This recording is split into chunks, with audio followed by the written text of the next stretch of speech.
Saksi ahli filsafat Romo Frans Magnis Suseno dihadirkan dalam sidang lanjutan dugaan pembunuhan Brigadir Yosua, Senin 26 Desember 2022.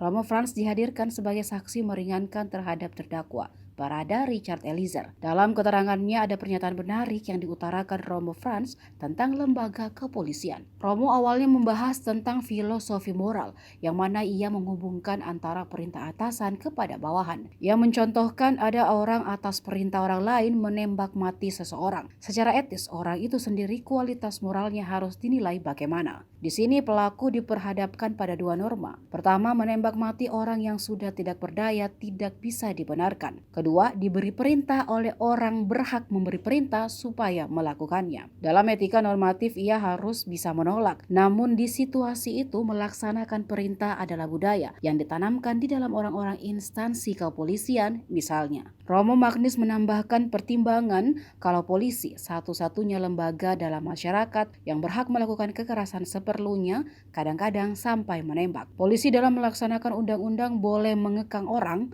mendorong, menangkap, dan menahan orang. Dalam situasi yang membenarkan boleh menembak. Bagi seorang polisi, rem psikis dalam menembak mati orang tentu lain daripada orang biasa yang tidak dalam situasi itu.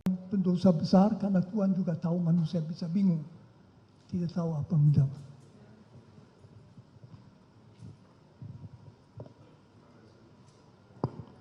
Terima kasih atas penjelasan ahli.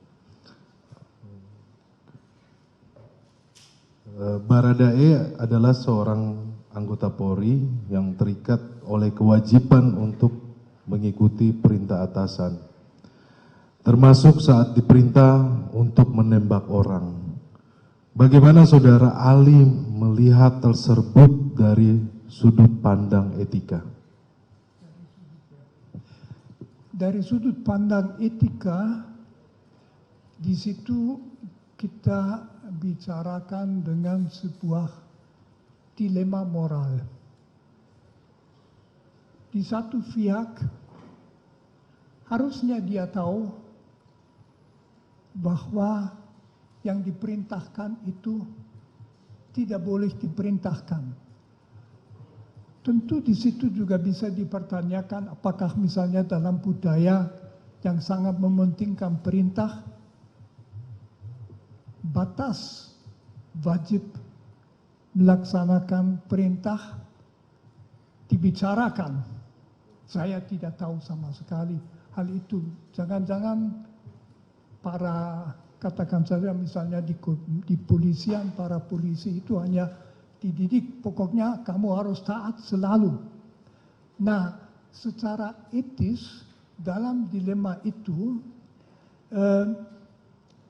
bisa saja kejelasan penilaian yang bersangkutan itu yang jelas merasa amat susah karena berhadapan di satu pihak menembak sampai mati bukan hal kecil, setiap orang tahu, dia tahu juga.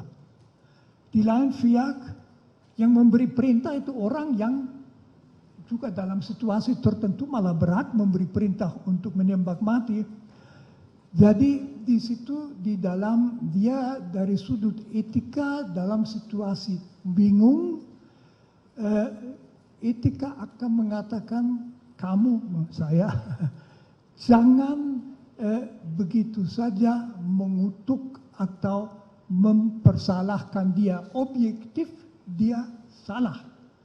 Dia harus melawan, tetapi apakah dia bisa mengerti? Dan dalam etika pengertian, kesadaran itu merupakan unsur kunci. Terima kasih, Saudara Ali. Tadi Saudara Ali menyampaikan terkait dengan dilema moral. Dalam perkara ini fakta terjadi bahwa ada relasi kuasa yang sangat jauh antara terdakwa Richard Eliezer dengan terdakwa Ferdy Sambo. Pak Saudara Ali bisa menjelaskan dari sisi filsafat etika dengan terkait relasi kuasa? Itu tentu relasi kuasa adalah sesuatu yang amat sangat biasa bagi manusia.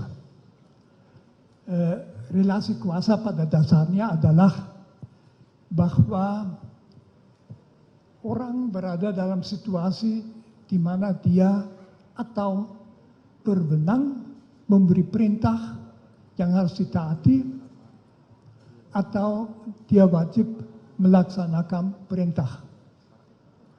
Relasi kekuasaan itu umum di dalam bisnis, di perguruan tinggi, dalam di keluarga mungkin tidak, tapi lewat bagi anak, di dalam setiap organisasi tentu ada struktur, ada atasan paling atas dan sebagainya. Jadi relasi kekuasaan adalah situasi. Kalau kita ambil kepolisian, tentu saja relasi kekuasaan itu sangat penting karena fungsi polisi di dalam masyarakat juga sangat penting. Polisi itu yang membantu negara supaya pelanggaran hukum tidak terjadi, dan kalau terjadi diberikan sanksi. Polisi yang melaksanakan itu. Karena itu di dalam rangka polisi relasi kekuasaan sangat jelas, siapa yang memberi perintah, siapa yang harus menaati.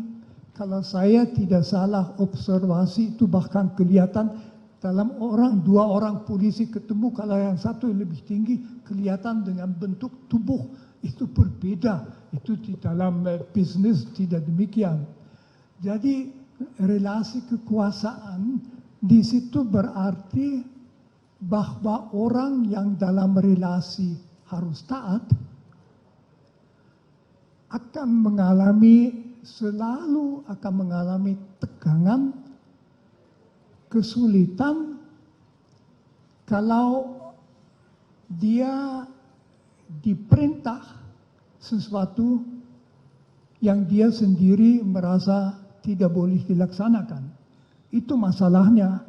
Jadi dia tidak bebas memilih begitu saja kulakukan, misalnya ku tembak orang itu, tetapi dia diperintah, dia tahu bahwa perintah harus dilaksanakan, bahwa dalam lembagaku, yaitu misalnya di kepolisian, menaati perintah sebetulnya nggak bisa dipertanyakan.